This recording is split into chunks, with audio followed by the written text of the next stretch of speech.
Y en el espacio de entrevistas, estimados amigos televidentes, vamos a conversar con el doctor Esteban Ron. Él es jurista y decano de la Facultad de Ciencias Sociales y Jurídicas de la Universidad Internacional CET. Doctor Ron, ¿qué tal? Buenos días. Bienvenido a Noticias Oromar. Analicemos un poco la polémica que justamente se mantiene en el país y en esta pugna entre el Ejecutivo y el Legislativo con respecto al proyecto de ley de activos. En efecto, la Asamblea Nacional la archivó en primer debate.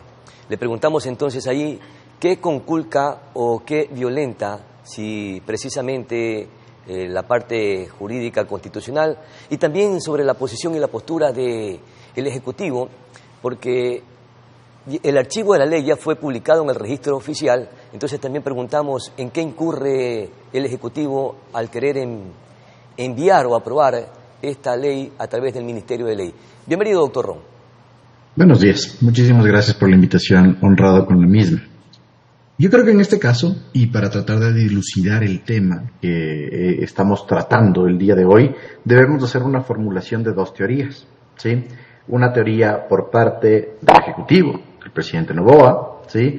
Y esta teoría del Ejecutivo y presidente Noboa tiene rasgos más que nada constitucionales. Y una teoría por parte del Legislativo, ¿sí? En este caso, los bloques respectivos, exceptuando obviamente ADN, que digamos tiene una teoría mucho más legalista. ¿Qué es lo que sucede dentro de estas dos teorías? Que posiblemente se da un conflicto antinómico, es decir, normas que pueden chocar entre ellas. Y al tener, en este caso, una norma constitucional y una ley orgánica, se podría hablar de una posible inconstitucionalidad. Procedamos a explicar eso. ¿Inconstitucionalidad de parte de quién? ¿De la Asamblea o también del Ejecutivo? Estamos hablando solo a nivel de normas, sí, estamos hablando solo a nivel de las dos teorías que se han planteado por parte del Ejecutivo y del Legislativo. Sí, pero una norma que tiene un tratamiento por parte de la Asamblea Nacional y también por parte del Ejecutivo. Una norma de aplicación para ver si efectivamente se puede publicar o no esta ley antipillos. ¿Sí? Por eso les decía, hay que hacer un parangón de dos teorías. ¿Qué es lo que nos dice el gobierno, por un lado? El gobierno nos dice, yo voy a aplicar el artículo 137 de la Constitución, en el cual se establece claramente que las leyes en trámite ordinario deben tratarse en dos debates y pueden, en tres modalidades: archivarse, o negarse, modificarse o aprobarse, pero siempre en dos debates por el verbo del artículo 137 que dice serán tratados en dos debates, ¿sí? Por otro lado, la Asamblea Nacional me dice, el artículo 60 de la Ley Orgánica de la Función Legislativa establece que yo puedo archivar las leyes en primer debate. Muy bien, hasta ahí la Asamblea Nacional, y con una moción de 83 votos, niega y archiva esta ley antipillos. ¿Qué es lo que sucede? El presidente Noboa, con la asesoría jurídica respectiva, en este caso de su equipo, dice y considera que la ley no ha sido tratada y que han pasado los 30 días, en este caso, de las leyes económicas urgentes y por eso la puede publicar. Esa es la teoría del presidente. ¿Y por qué?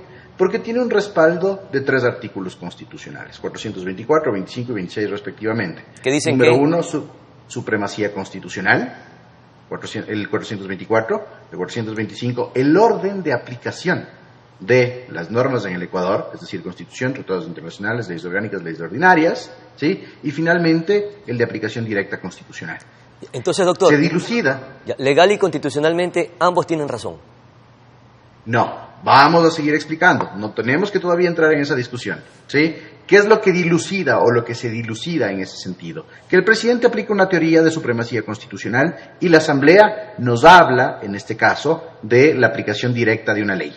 Los dos tienen respaldo jurídico, no hablemos de razones, ¿sí? Y se dilucida, en este caso, una posible inconstitucionalidad del artículo 60 de la Ley Orgánica de la Función Legislativa, que es la base para que se pueda archivar en un solo debate. De hecho, el secretario de la Asamblea ha señalado que hay más de 50 proyectos de ley que han sido archivados en primer debate, pero que nunca se ha entrado en este conflicto por ser en este conflicto en el tratamiento de leyes con carácter económico urgente. Y ahí se produce esta posible antinomia, ¿sí? Contradicción normativa en la aplicación ya de las normas. ¿Y cómo se tiene que resolver este tema? A través de los mecanismos constitucionales, ¿sí? ¿Qué mecanismos constitucionales? Dos acciones. puede ser una demanda de inconstitucionalidad ante la Corte Constitucional de este artículo 60, ¿sí? De este artículo 60, o perdón, me voy a explicar nuevamente. Se puede aplicar una acción de interpretación constitucional del artículo 137 de la Constitución por el tema de los dos debates en consonancia del artículo 60. Y por otro lado, se puede demandar la inconstitucionalidad de la ley antipillos por la forma, es decir, por el procedimiento llevado a cabo por el presidente de la República para que la Corte Constitucional dirima. Ahora bien, voy a responder la otra pregunta que tú me hacías, porque es la indeterminación que tenemos en este caso como ciudadanos. Correcto. Tú me dices, bueno, ¿qué ley es la que está vigente? ¿Sí? Claro. La respuesta es sencilla, ¿sí?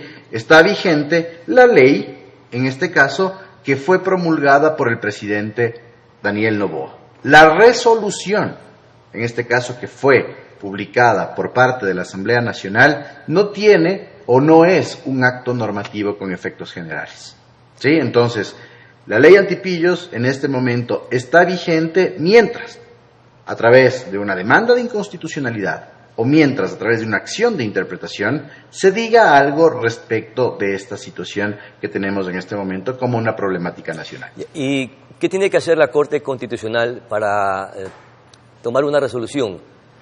¿Lo debe hacer de oficio o tiene que la Asamblea Nacional presentar alguna demanda? Es excelente su pregunta porque eso está en este momento en el espectro de discusión.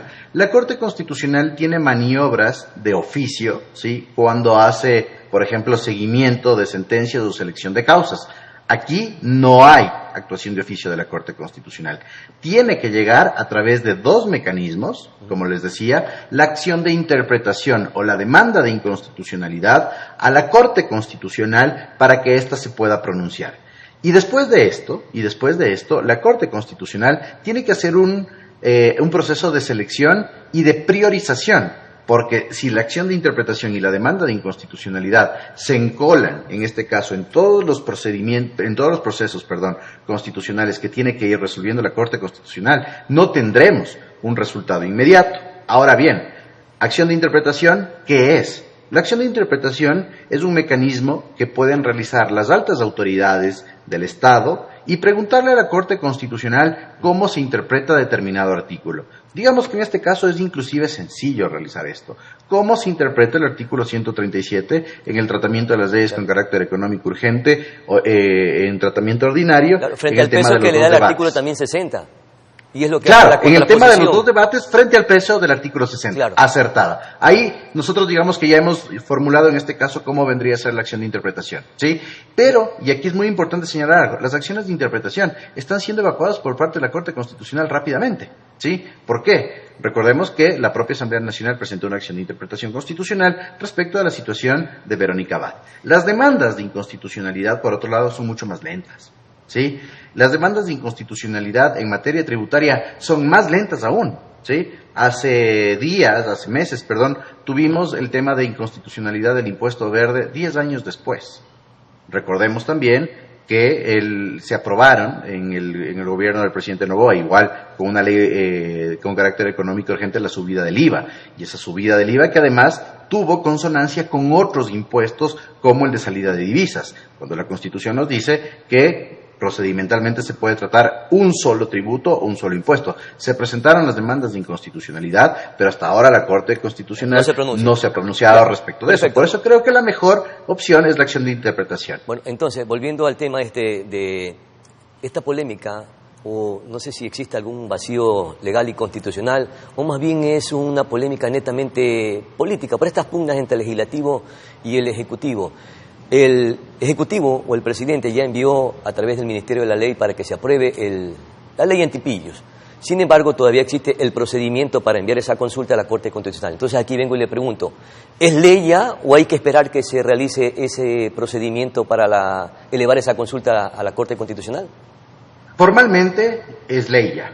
Formalmente está vigente la ley antipillos. Formalmente se tiene que causar los impuestos a los carros de alta gama en las transacciones de segunda mano. O sea, en este momento ya es aplicable. En este momento ya es aplicable, sí. En este momento las nuevas directrices para la selección del director de la UAFE ya son aplicables también. Los clubes deportivos tienen que cambiar de modelo societario a sociedades anónimas también.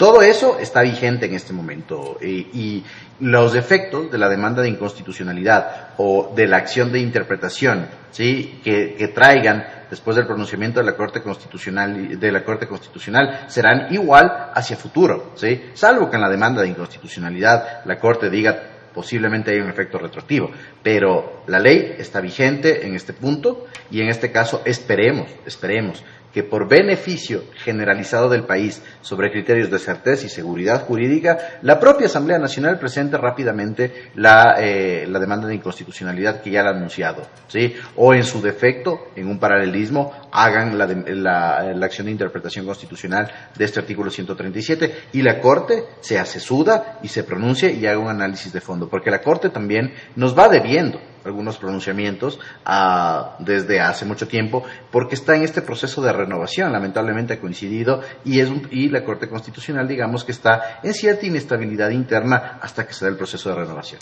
Doctor, ¿y han existido antecedentes legislativos que en proyectos de ley similares a la ley antipillos, con carácter urgente, que se hayan archivado en primer debate? ¿Ha existido en el pasado este tipo de situaciones? No. ¿Es la primera vez? Es la primera vez que se da este archivo, esta petición de archivo de leyes con carácter económico urgente en el tema de los 30 días. ¿Sí? Las leyes con carácter económico urgente, inclusive lo que hemos visto en el propio gobierno, en el periodo gubernamental de Daniel Noboa, han sido aprobadas casi todas, y previamente las de Guillermo Lasso también. Inclusive cuando se quedó gobernando solo después de la muerte cruzada. De hecho, el archivo de más de 50 leyes, como lo mencionaba el secretario de la Asamblea Nacional, han sido en tratamientos ordinarios, ¿sí? Claro. Es por eso que es la primera vez que se produce este conflicto antinómico. Y el modelo de control constitucional que nosotros tenemos en el Ecuador es siempre ex post, ¿sí? Me decían que el modelo, han dicho pues algunos voceros de la Asamblea Nacional, el artículo 60 está vigente prácticamente desde que la ley orgánica de la función legislativa. Pero nunca lo han utilizado ese recurso, lo utilizan ahora. Entonces es más un afán político que constitucional. Perfecto, porque solo ahora podemos ver este conflicto, ¿sí? Porque solo ahora se da este conflicto. ¿Y por qué? Porque obviamente tenemos una carga electoral, porque tenemos una carga social, porque tenemos una carga política, porque la ley antipillos está siendo utilizada como una ley de reivindicación de la imagen gubernamental, porque el rechazo de la ley antipillos sobre la base de una posible inconstitucionalidad de la Asamblea le hace que ésta tome fuerza respecto, en este caso, a la oposición. Porque desde los primeros días de enero vamos a tener no sé cuántos asambleístas en campaña, vamos a tener al presidente de la República en campaña. Entonces, en un tema de polarización absoluta, donde todo es blanco o negro, todo es correísmo, no correísmo, novoísmo, no novoísmo, pillo o no pillo, se le está utilizando como una herramienta política. Y de hecho, es lamentable, y lo había comentado en otros medios de comunicación, que se hable solo del tema de el nuevo impuesto a los autos de alta gama en las transacciones de segunda mano. ¿Y por qué no se habla del tema de los clubes de fútbol? ¿Por qué no se habla del tema de la UAFE y las nuevas atribuciones y funciones? Entonces, se está tratando a la ley como una herramienta política, pero no al fondo de la ley. Y lamentablemente estamos cayendo en ese círculo, no solo los electores, sino en general los políticos que nos están acarreando a esa polarización. Y, claro, ¿y qué es lo que quieren los ecuatorianos? Que se destruyan las estructuras criminales, financieras a través de esta y otras herramientas legales que se puedan incorporar, inclusive hasta para fortalecer el tema de la UAFE.